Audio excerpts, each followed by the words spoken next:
Salam sejahtera Malaysia, terima kasih kerana menonton video-video dalam channel ini. Sebelum kita mula, jangan lupa untuk tekan tombol subscribe, share, like, dan komen. Let's go! Salam sejahtera dan salam perpaduan kepada seluruh rakyat Malaysia. Berita panas malam ini dipetik daripada Malaysia Kini bertajuk Pengampunan Najib jalan terbaik menurut Islam, kata menantu Hadi. Berita penuh.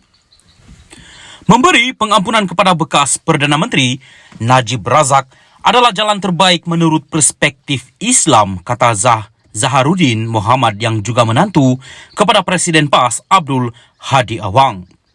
Maka sewajarnya, bekas Presiden UMNO itu dibebaskan melalui pengampunan diraja yang dikemukakan Najib, kata Zaharuddin.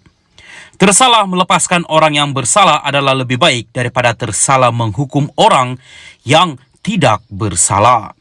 Jadi, antara mengekalkan Datuk Seri Najib Tun Razak dalam penjara dan juga membebaskan dengan pengampunan, maka membebaskan dengan pengampunan adalah lebih dekat dengan kaedah Islam, katanya pada satu hantaran video di media sosialnya hari ini. Zaharuddin berkata demikian sebagai mengulas polemik mengenai permohonan pengampunan diraja yang dikemukakan bekas ahli parlimen pekan itu. Semalam, lembaga pengampunan yang bersidang tidak membincangkan permohonan difailkan bekas Perdana Menteri itu untuk diampun dan dibebaskan dari penjara. Semasa persidangan semalam, dilaporkan petisyen pengampunan pengampunan terhadap Najib tidak dibentangkan oleh bahagian hal ehwal Undang-Undang Jabatan Perdana Menteri serta sekretariat lembaga itu. Mesyuarat lembaga pengampunan itu bermula jam 11 pagi dan dipengurusikan oleh Yang di-Pertuan Agong. Sidang hari ini tidak membincangkan petisyen Najib kerana kes sabitan dan hukuman 12 tahun penjara serta denda RM210 juta yang dikenakan ke atasnya kerana menyeleweng dana SRC International baru sahaja difailkan. Petisyen yang difailkan beliau perlu mengikut giliran.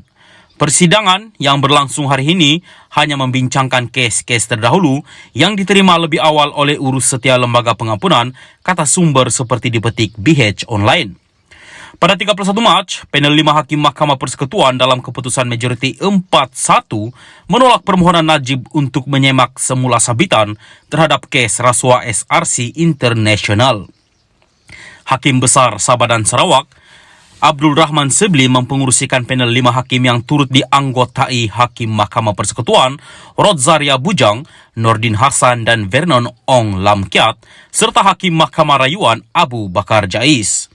Berdasarkan perkara 42-1, Perlembagaan Persekutuan kuasa Yang di-Pertuan Agong untuk memberikan pengampunan terhad kepada kesalahan yang dibicarakan atau dilakukan di wilayah Persekutuan Kuala Lumpur, Labuan dan Putrajaya.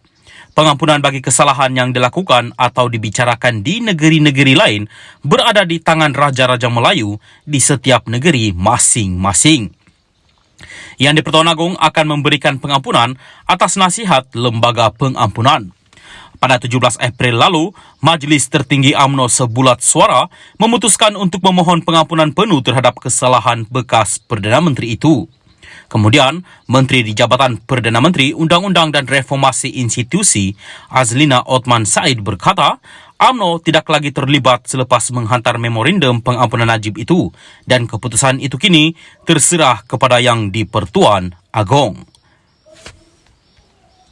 Salam sejahtera dan salam perpaduan kepada seluruh rakyat Malaysia. Berita panas malam ini dipetik daripada BH Online bertajuk Sidang Lembaga Pengampunan tak bincang permohonan Najib.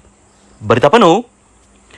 Lembaga Pengampunan yang bersidang pagi tadi tidak membincangkan mengenai petisyen rayuan pengampunan yang difailkan oleh Datuk Seri Najib Razak untuk diampun dan dibebaskan daripada penjara.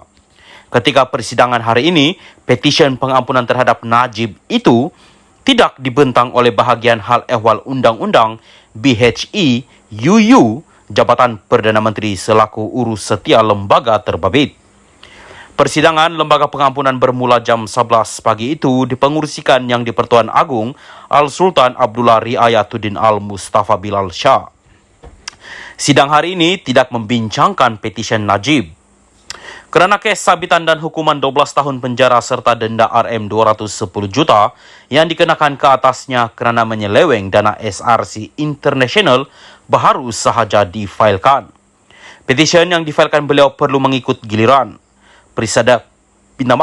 Persidangan yang berlangsung hari ini hanya membincangkan kes-kes terdahulu yang diterima lebih awal oleh urus setia Lembaga Pengampunan, kata sumber di sini hari ini.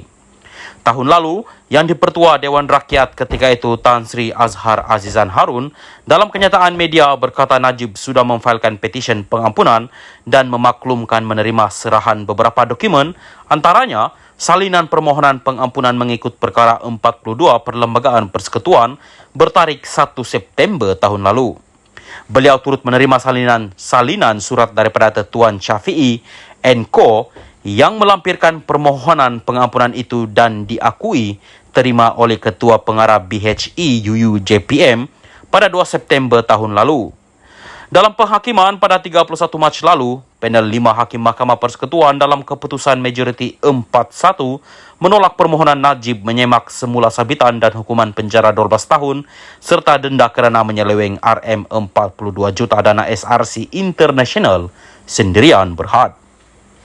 Hakim Besar Sabah dan Sarawak, Datuk Abdul Rahman Sebli, mempengurusikan panel 5 hakim terbabit yang turut dianggotai Hakim Mahkamah Persekutuan, Datuk Rodzaria Bujang, Datuk Nordin Hassan dan Datuk Vernon Ong Lam Kiat, serta Hakim Mahkamah Rayuan, Datuk Abu Bakar Jais. Dalam permohonan itu, Najib 69 yang kini menjalani hukuman penjara di penjara Kajang memohon membatalkan keputusan yang dibuat panel 5 Hakim Mahkamah Persekutuan dipengurusikan Ketua Hakim Negara Tun Tengku Maimun Tuan Mat pada 23 Ogos tahun lalu. Pada 28 Julai 2020, Hakim Mahkamah Tinggi Datuk Muhammad Nazlan Muhammad Ghazali mendapati Najib bersalah terhadap 7 tuduhan pecah amanah, menyalahgunakan kuasa dan pengubahan wang haram dan memerintahkannya di penjara 12 tahun dan denda RM210 juta ringgit. Keputusan Mahkamah Tinggi itu kemudiannya dikekalkan oleh panel 3 Hakim Mahkamah Rayuan yang bersidang pada 9 Disember 2021. Majlis Kerja Tertinggi MKT UMNO yang bermusyarat pada 7 April lalu memohon ehsan yang di-Pertuan Agong untuk mempertimbangkan pengampunan penuh kepada Najib. Setiausaha Agung UMNO Datuk Dr. Ashraf Wajdi Desuki berkata ia sebagaimana kuasa diperuntukkan mengikut perkara 42-1 Perlembagaan Persekutuan. Sehubungan itu, MKT Sebulat Suara bersetuju memohon menghadap bagi mempersembahkan warka rayuan kepada Yang di-Pertuan Agong beserta memorandum ditandatangani seluruh kepimpinan UMNO daripada 191 bahagian termasuk wanita dan sayap pergerakan pemuda serta putri UMNO.